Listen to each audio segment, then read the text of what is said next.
what is your ground truth for the trajectory? Our ground truthing is relative to the surveys that we do with our 32 laser and Novotel IMU systems.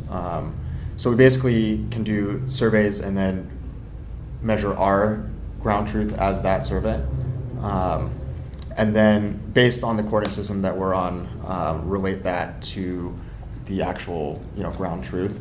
We could do RTK corrections with GPS, but there's a lot of other people in this space that have gone that route.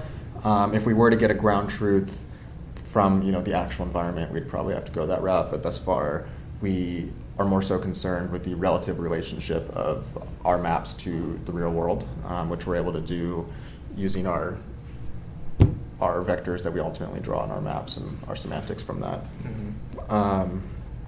Do you accommodate for momentary GPS loss of signal? If yes, how? Yes. Yeah, we pretty much got into that. Yeah, yes, of course. So basically, suppose you get really bad GPS measurements in a row, you can which is equivalent to not getting GPS at all. So we can handle that case.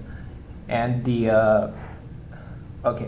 sensor fusion techniques I mentioned previously are common filter and Pargu filter. So I can type it or sure. Yeah. Yeah. So those are the typical sensor fusion techniques you can use to sort of merge or to fuse IMU and GPS disagreement. On what basis did you select the IMU and GPS units that you were using? They look relatively cheap. What precision do you get from your GPS IMU? This XSense unit we're using is actually not very cheap, I would say, on the relative scale of consumer to automotive to reference grade IMUs. It's definitely an automotive grade IMU, I think approximately the $5,000 range. We have looked at a number of systems that are orders of magnitude more expensive than that and also much less expensive. I've worked with a number of much less expensive IMUs in the past. Our goal is to basically get our localization performance to the point where we can use any consumer grade IMU, which is a matter of cost for our customers. Yeah. And also the fact that a lot of our customers we integrate with have their own hardware that they've already selected. So we kind of want to be agnostic to the precision of the IMU that we're using. Yeah. And this is also by using different inputs that we can get into in the third and fourth webinar from features around us as well as inputs from the vehicle that help us determine heading.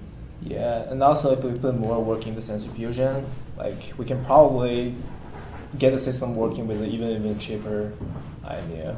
Yeah. Yeah, we tried with a $10 IMU. Oh, did you? Yeah. It was not performing as well, we were having some issues, but hopefully we can, in the future, we can get back to that IMU again. Yeah. Yeah. Okay.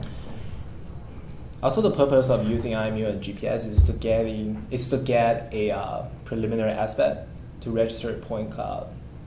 Right, So, because from there we're doing our localization with using our voxel technique and the other vision-based matching techniques that we have.